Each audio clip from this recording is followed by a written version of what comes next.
Boa noite, alunos da quarta etapa.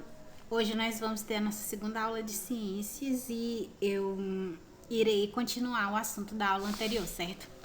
Então, nós continuaremos na primeira unidade, ok?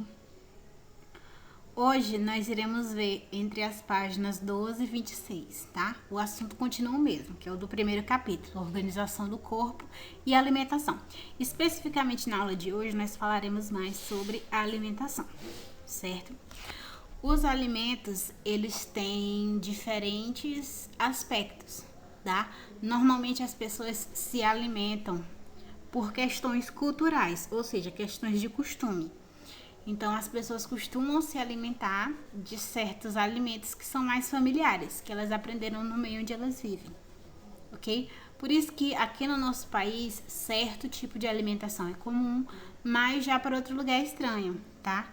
Exemplo, na Europa, especialmente na Alemanha, eles comem carne de cavalo. Para nós isso aqui é muito estranho, entenderam? Mas para eles é um tipo de alimentação comum porque faz parte da cultura deles, certo? Os alimentos, eles podem ter dois tipos de classificação. Primeiro, a gente classifica eles de acordo com a origem, ou seja, de onde eles vêm. Ou a gente pode classificá-los de acordo com a função. A classificação de origem, nós temos dois grupos. O primeiro são os alimentos orgânicos, que são aqueles que vêm de seres vivos. Depois nós temos os alimentos que são classificados como inorgânicos, certo? Que são aqueles que são derivados de outros seres, só que no caso são seres que não têm vida, certo? Com o alimento que a gente pode classificar que é inorgânico, tá? A gente pode citar a água. A água é considerada um nutriente para o corpo, tá? E um alimento ao mesmo tempo e é classificado como inorgânico. De acordo com a função, a gente tem alimentos classificados como construtores, energéticos, mistos e reguladores. Gente, essa classificação, de acordo com a função, vai dizer qual o papel daquele nutriente ou daquele alimento no nosso corpo, no nosso organismo, tá? A classificação dos nutrientes baseia-se na função de cada um deles no organismo, tá?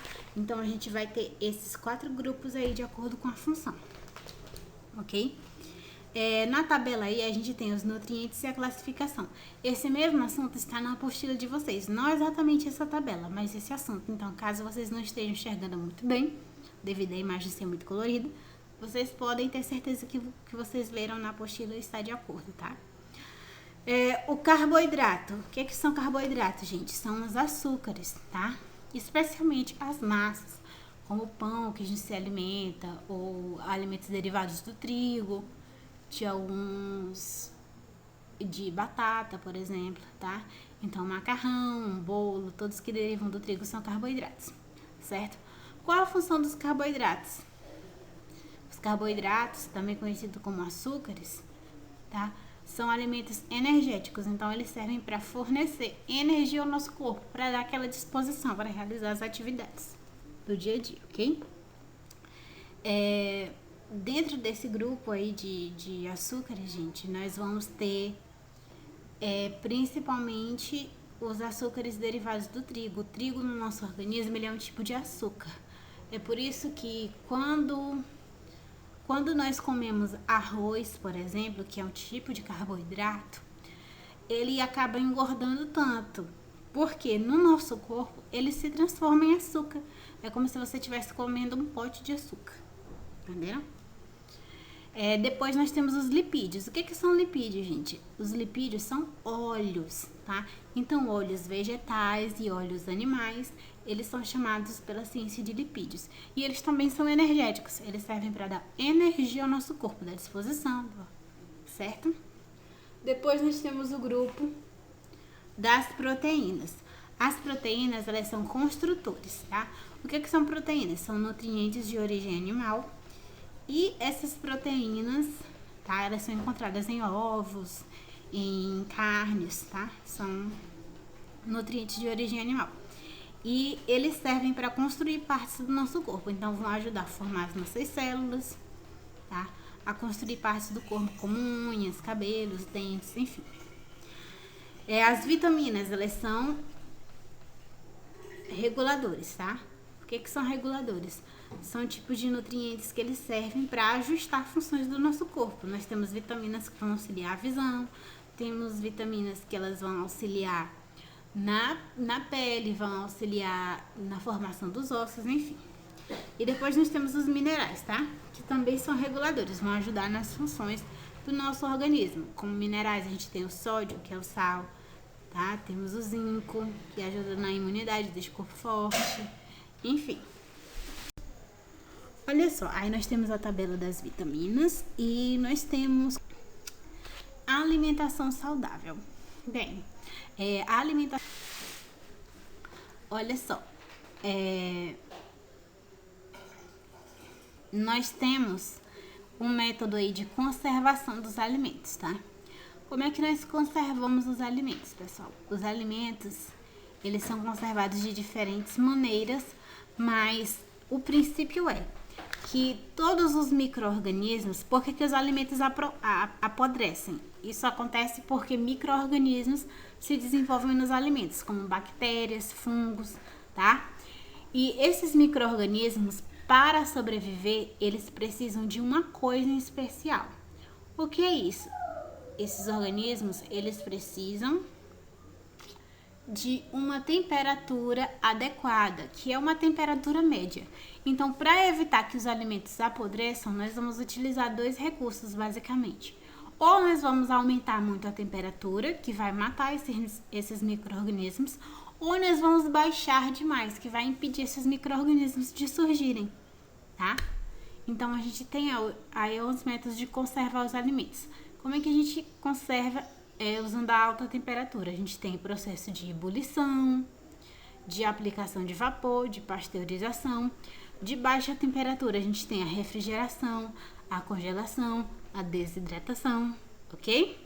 Então, tudo isso serve para ajudar a conservar os alimentos. Quando a gente baixa demais a temperatura ou aumenta demais a temperatura, a gente impede os micro-organismos de se desenvolver. Então, os alimentos não apodrecem, ok? Agora, eu vou especificar cada um desses métodos de conservação, os que estão aí na apostila de vocês, pelo menos. Olha só, conservação de alimentos. Para conservar os alimentos, nós temos certos métodos, ok? Como assim, professora?